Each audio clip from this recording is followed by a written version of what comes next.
Со доделување на Рациновото и почесното Рациново признание во Велес завршија 54-тите Рацинови средби. Ана Стојановска е овогодишниот лауреат, добитник на најпрестижната награда на поетската манифестација. Според жири комисијата, нејзиното дело, романот Јасилин отпосле, е најдобар помеѓу 20-тината пристигнати дела како иновација по форма, структура и содржина. Ова признание ме обврзува да пишувам подобро, поново и поактуелно. Пред се по мое, а тоа значи да се откинат атоми од душата и да се претворат во збор, да се прокрварат, воздигнат, одмолчените да вриснат низ напишаните реченици.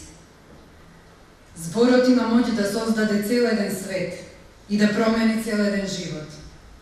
Затоа сакам да напоменам дека сето она што Раци ни го остави како наследство, треба внимателно да го чуваме.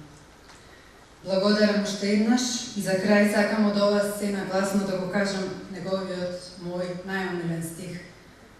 Блазе речи на душата, има зошто душа да е. Стојановска е вработена како професор на Факултетот за драмски уметности Скопје. Дипломирала општа и компаративна книжевност, а магистрирала и докторирала театрологија. Стручните соработници пак годинава одлучија почесното Рациново признание постхумно да му биде доделено на хрватскиот професор, писател и хуманист Предраг Матвеевиќ.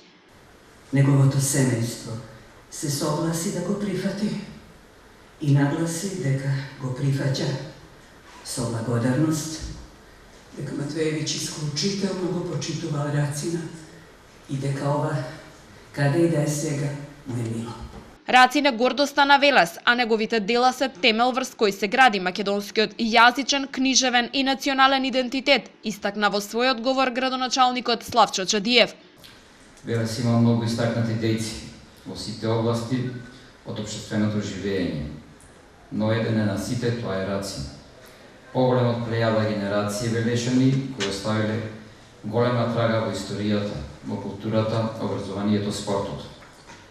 Големината на Рацин е во вредностите кои се вткаени во неговата поезија, во неговата проза.